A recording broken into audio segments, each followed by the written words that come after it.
तो तू प्रसाद मानिला अवघ्या अंगा ते चोळीला, जा लावून साबणाला धुवून टाकी सत्वर. हे ऐसे वेडे पीर विचरू लागता भूमीवर, त्याशी अंधश्रद्धेचे नर साधू ऐसे मानिती. त्याचा परिणाम ऐसा होतो अविधी कृत्यास ऊत येतो, तो येता सहज जातो समाज तो रसातळा. यासी तुझेच उदाहरण तू औषध घेण्याचे सोडून, आलास की रे धावून या वेड्या पिशापाशी. गोसावी ते ऐकता हसू लागला सर्वथा, म्हणे तुम्ही येथेच चुकता याचा करा विचार. अमंगळ साधूपासी काही न राहते निश्चयेसी, कस्तुरीच्या पोटाशी दुर्गंधी नावसे कदा. तुम्हा दिसला बेडका तो हा प्रत्यक्ष मलम देखा, कस्तुरीच्या सारखा सुवास येतो या लागी. तुम्हा संशय असल्यास पहा माझ्या अंगास, हात लावून या खास म्हणजे कळून येईल की. त्यात थुंक्याचे नाव नाही अवघी औषधी आहे पाही, मी इतुका वेडा नाही बेडक्यास मलम मांडणारा. तुझा त्यासी संबंध नव्हता म्हणून बेडका दिसला तत्वता, समर्थांची योग्यता त्वान मुळी जाणली. त्याचे पाहण्या प्रत्यंतर चाल जाऊ एकवार, स्नान केलेल्या जागेवर वेळ आता करू नको. समर्थ स्नान प्रतिदिवशी करतील ज्या जागेसी, तेथल्या ओल्या मातीसी मी लावितो निजांगा.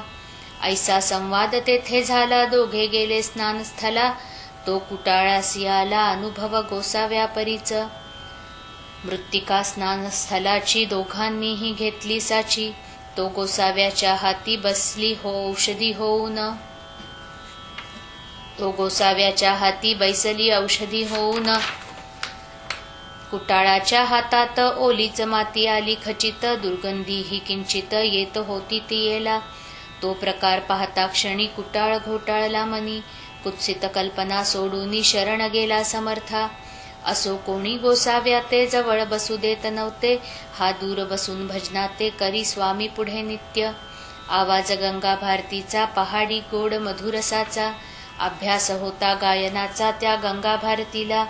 ऐसे 15 दिवस गेले रोगाचे स्वरूप पालटले, लालीने ते सोडिले तयाची या अंगाला.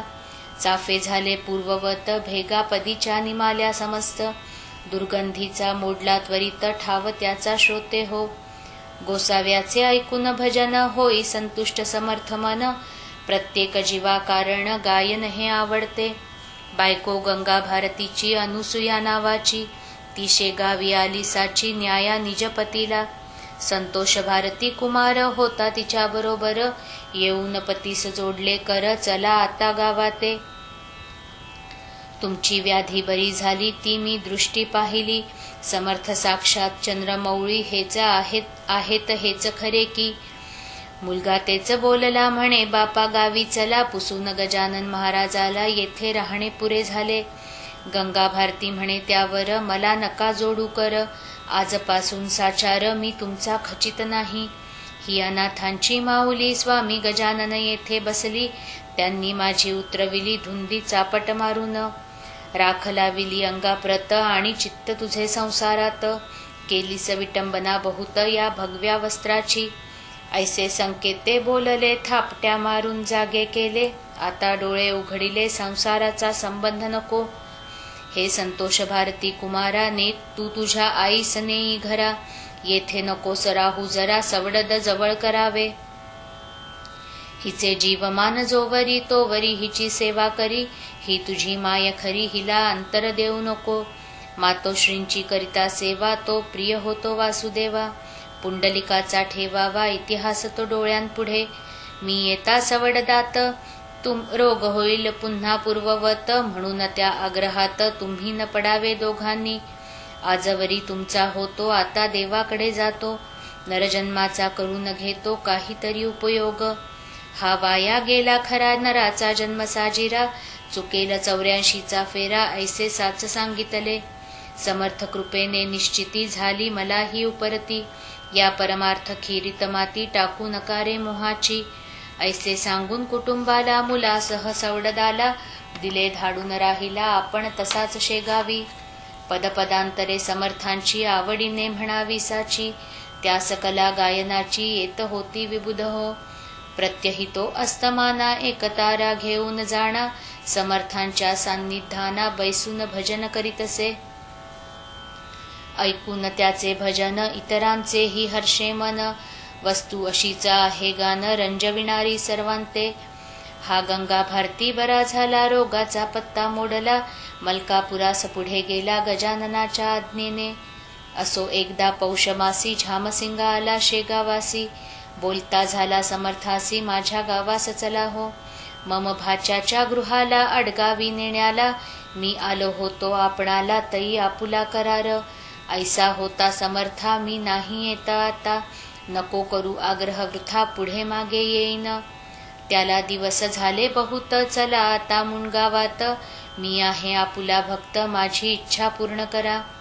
मुणगावात माझे घरी काही दिवस राहा तरी, मी अवघी करून तयारी न्याया आलो आपणा.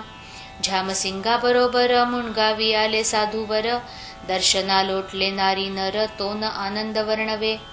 झामसिंगाने भंडारा घातिला असे थोर खरा, मुणगाव झाले गोदातीरा दुसरे की हो पैठण. पैठणा माझी एकनाथ मुणगावी गजानन संत, भजनी दिंड्या अमित आल्या भजन करावया. आचारी लागले स्वयंपाका अर्धा स्वयंपाक झाला निका, तई महाराज बोलले देखा ऐसे झामसिंगासी. झामसिंगा आज चतुर्दशी मुळीच आहे रिक्त तिथी, भोजनाच्या पंक्ती पौर्णिमेला होऊ दे. झामसिंग बोलला यावर स्वयंपाक झाला तयार, लोक जमले आहेत फार आपला प्रसाद घ्यावया. स्वामींनी केले बोलणे तुझे व्यवहार दृष्टीने, योग्य परी हे न माने त्या जगदीश्वराला. झामसिंगा हे अन्न न येईल उपयोगा कारण, तुम्हा प्रापंचिका लागून आपलेच व्हावे वाटते. पंक्ती बसल्या भोजना तो एकाएकी आकाश जाणा, भरून आले गर्जना होऊ लागली मेघांची. चमके वीज माथ्यावरी झंझावात सुटला भारी, कडकडाती कांतारी लागली झाडे मोडावया. घटकेत पाणी पाणी झाले अन्न अवघे वाया गेले, मग झामसिंगाने विनविले महाराजास येणे रीती. आता महाराज उद्या तरी मुळी न व्हावे आजच्या परी, हिरमुष्टी होऊन बसली खरी अवघी मंडळी गुरुराया. निवारा या पर्जन्याला हा नव्हे पावसाळा, आगंतुक बेटा आला आमचा नाश करावया.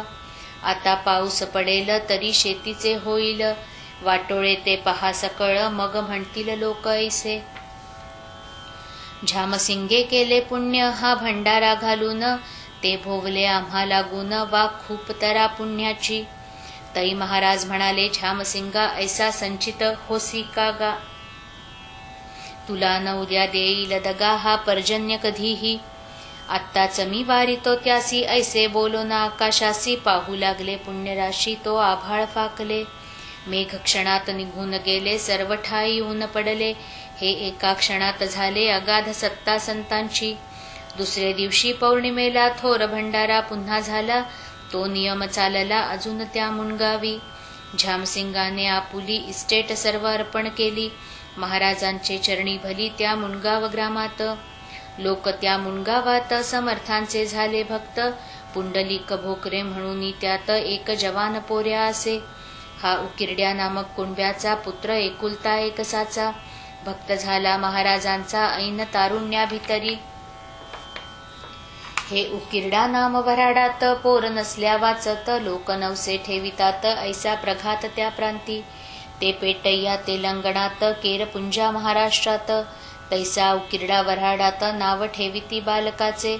हा पुंडलिक वद्य पक्षासी करावया वारीसी, येत नियमे शेगावासी घ्याया दर्शन समर्थांचे.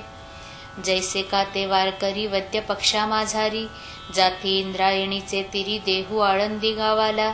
तैसाच हा वराडात वारी वद्य पक्षात, करी येऊन शेगावात परम भाव भक्तीने.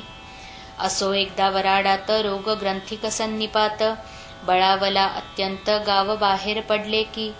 या तापात ऐसे होते प्रथमता थंडी वाजते, अंगज्वराने तप्त होते डोळे होती लाल बहु.